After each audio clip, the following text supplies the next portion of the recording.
Sir तुम्ही जी ही बाग घेतलेली आहे ही किती एकराची बाग आहे? आपली एकूण 200 रोपं आहेत. त्या 200 रोपामध्ये म्हणजे अंदाज धरला 13-14 गुंठे आहे. बरं. हां. तर सर मग आपण कुठली औषधं आता या बागेसाठी वापरलेत की ज्यामुळे एवढी सुंदर फळबाग आपल्याला दिसते की किती सुंदर एकाच झाडेला एवढे फळं लागलेली आहेत.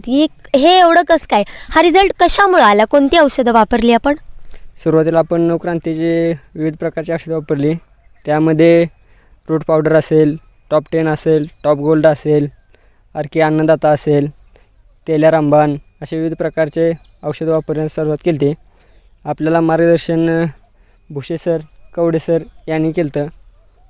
बरं सर, आपण जे टॉप गोल्ड वापरले याचा काय फायदा झाला आणि हे कशा स्वरूपात आहे? लिक्विड की पावडर स्वरूपात? टॉप गोल्ड जे आहे हे लिक्विड स्वरूपात आहे.